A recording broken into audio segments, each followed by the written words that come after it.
bíblicos de los juicios divinos se destacan como momentos definitorios de enseñanza y reflexión.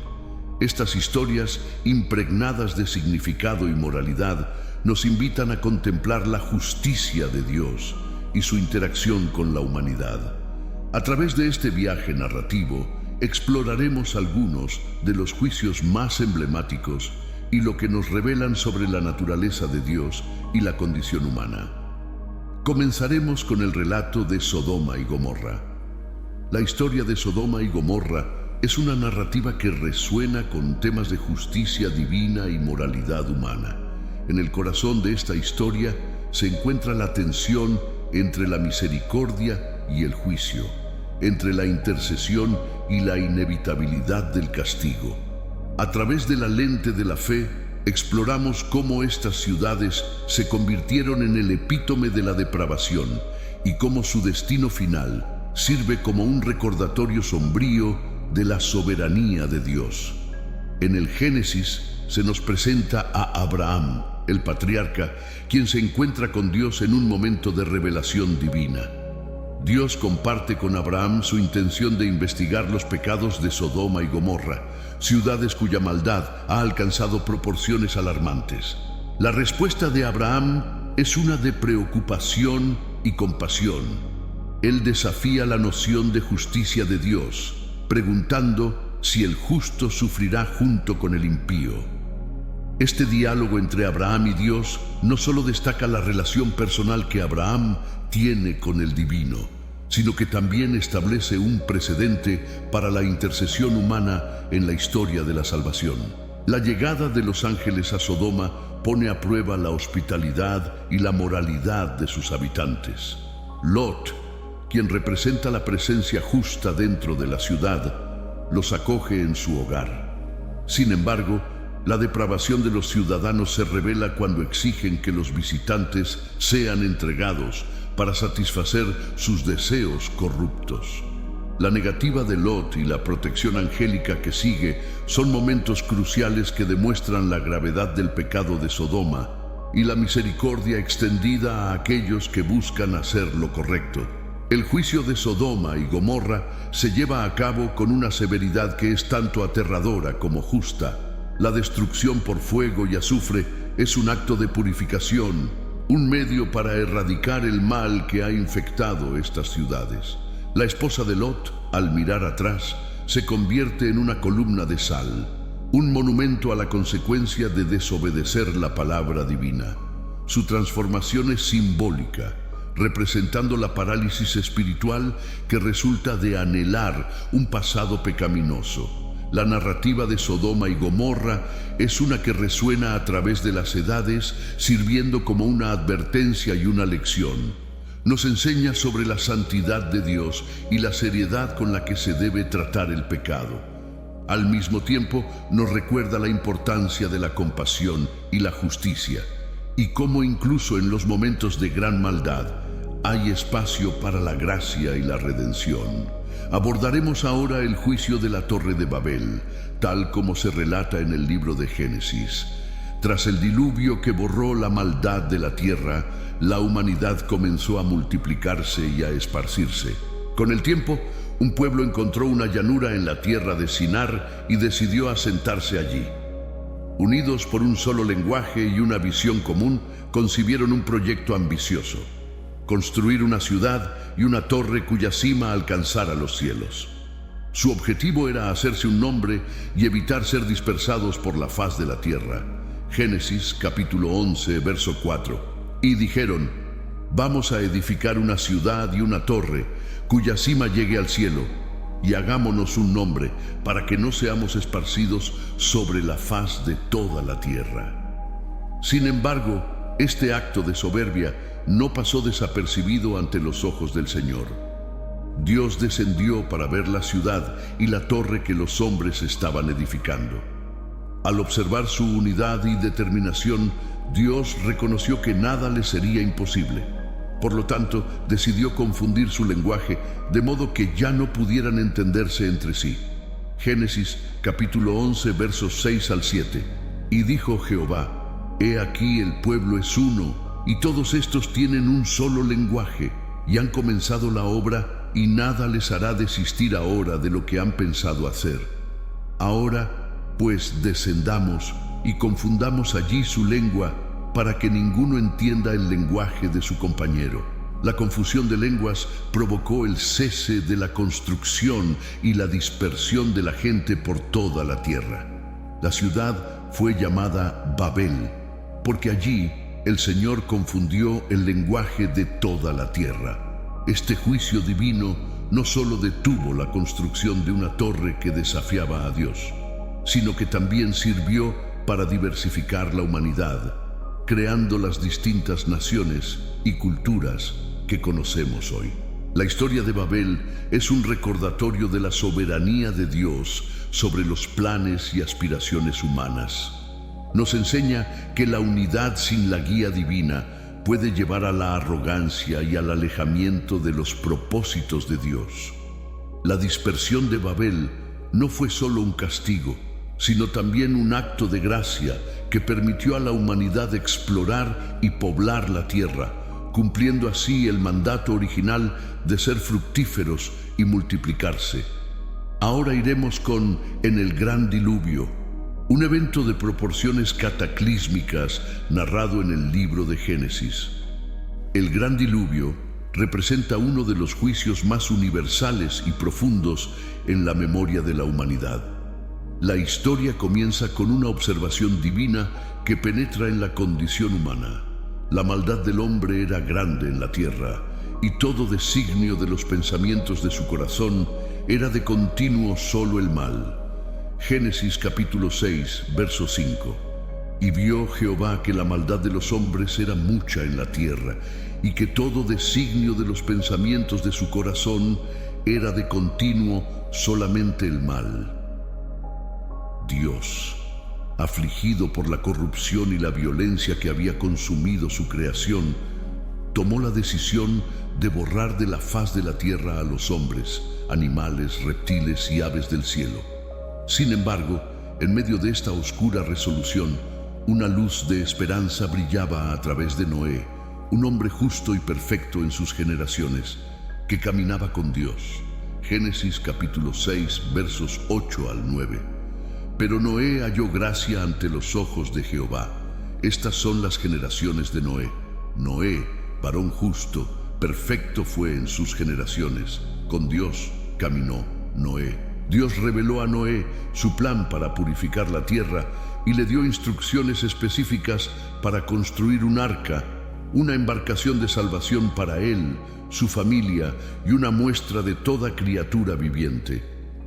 El arca se convirtió en un símbolo de redención y un testimonio de la fe de Noé en la palabra de Dios.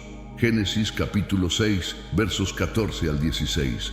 Hazte un arca de madera de gofer, harás aposentos en el arca y la calafatearás con brea por dentro y por fuera. Y de esta manera la harás: de 300 codos la longitud del arca, de 50 codos su anchura y de 30 codos su altura. Con la construcción del arca completa y la recolección de las especies realizada, las aguas del diluvio cayeron sobre la tierra. Durante 40 días y 40 noches, las fuentes del gran abismo se rompieron y las compuertas del cielo se abrieron, cubriendo montañas y borrando toda existencia bajo el cielo. Génesis capítulo 7, versos 11 al 12. En el año 600 de la vida de Noé, en el mes segundo, a los 17 días del mes, aquel día fueron rotas todas las fuentes del grande abismo, y las cataratas de los cielos fueron abiertas, y hubo lluvia sobre la tierra 40 días y 40 noches. El diluvio fue un acto de juicio, pero también de renovación. A través de las aguas destructoras, Dios preparó el camino para un nuevo comienzo, una oportunidad para que la humanidad y la creación se restablecieran en una relación más armoniosa con su Creador. Génesis capítulo 8, verso 1. Y se acordó Dios de Noé y de todos los seres vivos y de todas las bestias que estaban con él en el arca, y hizo pasar Dios un viento sobre la tierra y disminuyeron las aguas. El relato del gran diluvio es una poderosa metáfora de la justicia y la misericordia divinas. Nos enseña sobre la gravedad del pecado y la santidad de Dios, pero también sobre su deseo de preservar y redimir. Noé y su familia emergen del arca como los portadores de una nueva alianza, un pacto sellado con el arco iris en el cielo, prometiendo que nunca más las aguas se convertirían en un diluvio para destruir toda carne. Génesis capítulo 9, verso 13. Mi arco he puesto en las nubes, el cual será por señal del pacto entre mí y la tierra. Nos adentraremos en el relato de la caída de Jericó, un evento que se encuentra en el libro de Josué. La ciudad de Jericó, con sus altos muros y puertas cerradas, se alzaba como un desafío ante el pueblo de Israel. Estaban al borde de la tierra prometida, y Jericó era la primera ciudad que debían conquistar. Pero Dios tenía un plan, y este plan involucraba una combinación de fe, obediencia y un toque divino. Josué capítulo 6 versos 1 al 2. Jericó estaba cerrada, bien cerrada, a causa de los hijos de Israel. Nadie entraba ni salía. Y Jehová dijo a Josué: Mira, yo he entregado en tu mano a Jericó y a su rey con sus varones de guerra. Dios instruyó a Josué a rodear la ciudad una vez al día durante 6 días, llevando consigo a los sacerdotes que portaban el arca del pacto. Los soldados debían permanecer en silencio, mientras los sacerdotes tocaban las trompetas. El 7º día debían rodear la ciudad 7 veces, y al sonido prolongado de las trompetas, todo el pueblo debía gritar. Josué capítulo 6 verso 16. Y aconteció que al 7º día dieron la vuelta a la ciudad 7 veces, y los sacerdotes tocaron las trompetas. Y Josué dijo al pueblo: Gritad, porque Jehová os ha dado la ciudad. La obediencia de Josué y el pueblo fue crucial. No había estrategia militar convencional que pudiera explicar cómo los muros de Jericó cayeron ante un grito y el sonido de las trompetas. Pero Dios estaba obrando. En el 7º día, cuando el pueblo gritó, los muros de la ciudad se derrumbaron y los israelitas entraron victoriosos. Josué capítulo 6 verso 20. Y el pueblo gritó, y los sacerdotes tocaron las trompetas, y aconteció que cuando el pueblo hubo oído el sonido de la trompeta, gritó con gran júbilo, y el muro se derrumbó. El pueblo subió luego a la ciudad, cada uno derecho hacia adelante, y la tomaron. La caída de Jericó no solo fue una victoria militar, sino también un testimonio de la fidelidad de Dios. Fue un recordatorio de que cuando seguimos sus instrucciones y confiamos en su poder, incluso las murallas más impenetrables pueden ceder ante su voluntad. La historia de Jericó nos enseña sobre la importancia de la perseverancia, la fe y la obediencia en nuestra vida espiritual. A veces enfrentamos obstáculos aparentemente insuperables, pero si confiamos en Dios y seguimos su guía, podemos ver milagros y victorias que van más allá de nuestra comprensión humana. Este relato de Jericó es un ejemplo poderoso de cómo Dios interviene en la historia humana y cómo su poder trasciende nuestras limitaciones. Ahora nos adentraremos en el relato de la cautividad de Babilonia, un evento que tuvo un profundo impacto en la historia del pueblo de Israel. La cautividad de Babilonia, también conocida como el exilio babilónico, marcó un período crucial en la historia de Israel. Fue un juicio divino que llevó a la dispersión del pueblo judío y la destrucción de Jerusalén y su templo. Para comprender completamente este evento, debemos retroceder en el tiempo y explorar sus raíces. Segunda de Reyes, capítulo 24, versos 10 al 12. En su tiempo subió Nabucodonosor, rey de Babilonia, y Joacim fue su siervo 3 años, mas se volvió y se rebeló contra él. Y Jehová envió contra él bandadas de caldeos, y bandadas de sirios, y bandadas de moabitas, y bandadas de amonitas. Los envió contra Judá para que la destruyesen, conforme a la palabra de Jehová que había hablado por sus siervos, los profetas. Ciertamente por mandato de Jehová vino esto sobre Judá para quitarlos de delante de su presencia por los pecados de Manasés, conforme a todo lo que él hizo. El rey Nabucodonosor de Babilonia invadió Judá y llevó cautivo al rey Joaquín junto con parte de la nobleza y artesanos. Esto marcó el inicio del exilio. Sin embargo, fue bajo el reinado de Sedequías que la situación empeoró. Sedequías se rebeló contra Babilonia y en represalia Nabucodonosor sitiaba Jerusalén. Segunda de Reyes, capítulo 25, versos 1 al 2. Y aconteció que al año 9 de su reinado, en el mes 10, a los 10 días del mes, vino Nabucodonosor, rey de Babilonia, con todo su ejército contra Jerusalén, y la sitiaron, y edificaron torres alrededor de ella. Y estuvo la ciudad sitiada hasta el año 11 del rey Sedequías. Finalmente, en el año 586 a.C., los muros de Jerusalén fueron violados, el templo fue saqueado y destruido, y gran parte de la población fue llevada cautiva a Babilonia. El profeta Jeremías había advertido repetidamente sobre la necesidad de arrepentimiento y obediencia, pero las autoridades y el pueblo no escucharon. Jeremías capítulo 25 versos 11 al 12.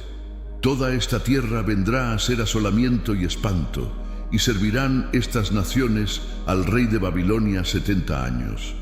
Y cuando se cumplan los 70 años, castigaré al rey de Babilonia y a esa nación, dice Jehová, castigo por su iniquidad, y a la tierra de los caldeos, y la convertiré en desiertos eternos. El exilio babilónico duró aproximadamente 70 años, durante los cuales los judíos vivieron en tierra extranjera, lejos de su templo y su tierra prometida. Sin embargo, incluso en medio del exilio, Dios no los abandonó. Profetas como Ezequiel y Daniel llevaron palabras de esperanza y restauración. Jeremías capítulo 29, verso 10. Porque así ha dicho Jehová: cuando se cumplan en Babilonia los 70 años, yo os visitaré, y despertaré sobre vosotros mi buena palabra, para haceros volver a este lugar. Finalmente, bajo el decreto de Ciro el Grande, los judíos regresaron a Jerusalén y comenzaron la reconstrucción del templo. El exilio babilónico dejó una profunda huella en la identidad judía, enseñándoles lecciones de arrepentimiento, fidelidad y la importancia de obedecer la voluntad de Dios. La cautividad de Babilonia es un recordatorio de cómo las acciones humanas tienen consecuencias y cómo Dios, en su justicia y misericordia, guía la historia de su pueblo. El relato de la caída de Jerusalén y la destrucción del templo, un evento trascendental en la historia del pueblo de Israel. La caída de Jerusalén y la destrucción del templo son episodios dolorosos y cruciales en la historia de Israel. Estos eventos están documentados principalmente en los libros de Segunda de Reyes y de Segunda de Crónicas. Para comprender su significado, debemos sumergirnos en el contexto y las circunstancias que llevaron a esta tragedia. Jerusalén, la ciudad santa, había sido el centro religioso y político de Israel durante siglos. El templo, construido por el rey Salomón, era el lugar donde se realizaban los sacrificios, se guardaba el arca del pacto y se buscaba la presencia de Dios. Sin embargo, a lo largo de los años, el pueblo de Israel se alejó repetidamente de la adoración verdadera y cayó en la idolatría y la injusticia. Dios envió profetas como Jeremías para advertir al pueblo sobre las consecuencias de su pecado. Jeremías proclamó la necesidad de arrepentimiento y la urgencia de volver al Señor. Sin embargo, sus palabras a menudo cayeron en oídos sordos. La corrupción, la opresión y la desobediencia persistieron en Jerusalén. En el año 586 a.C., el rey Nabucodonosor II de Babilonia sitiaba Jerusalén. El hambre y la desesperación se apoderaron de la ciudad. Finalmente, las murallas fueron violadas, el templo fue saqueado y destruido, y gran parte de la población fue llevada cautiva a Babilonia. El exilio babilónico comenzó. Segunda de Reyes, capítulo 25, versos 8 al 10. Y en el mes quinto, a los 7 días del mes, siendo el año 19 de Nabucodonosor, rey de Babilonia, vino a Jerusalén Nabuzaradán, capitán de la guardia, siervo del rey de Babilonia, y quemó la casa de Jehová, y la casa del rey, y todas las casas de Jerusalén, y todas las casas de los príncipes quemó a fuego. Y todo el ejército de los caldeos que estaba con el capitán de la guardia derribó los muros alrededor de Jerusalén. El templo, que había sido el corazón espiritual de Israel, fue reducido a cenizas. El arca del pacto desapareció, y la gloria divina abandonó el lugar. La ciudad quedó en ruinas, y los sobrevivientes enfrentaron un futuro incierto en tierra extranjera. La caída de Jerusalén fue un recordatorio doloroso de la santidad de Dios y la necesidad de obediencia. También fue un llamado a la esperanza, ya que Dios prometió restaurar a su pueblo después de 70 años de exilio. Jeremías capítulo 29, verso 11. Porque yo sé los pensamientos que tengo acerca de vosotros, dice Jehová, pensamientos de paz y no de mal, para daros el fin que esperáis. La destrucción de Jerusalén dejó una marca indeleble en la memoria judía y en la teología bíblica. Nos recuerda la importancia de vivir en obediencia y la gracia de Dios, incluso en los momentos más oscuros. Este relato de la caída de Jerusalén es un testimonio de la justicia divina y la fidelidad de Dios, incluso en medio de la tragedia. Los juicios establecidos por Dios, narrados en las Escrituras, son más que meros eventos históricos. Son lecciones vivas que resuenan a través de los siglos. Nos enseñan sobre la santidad, la justicia y la misericordia divinas. Y nos recuerdan la importancia de vivir en armonía con la voluntad de Dios. Que estos relatos nos inspiren a buscar la sabiduría y la guía en nuestra propia vida y a recordar siempre la presencia constante de Dios en la historia de la humanidad.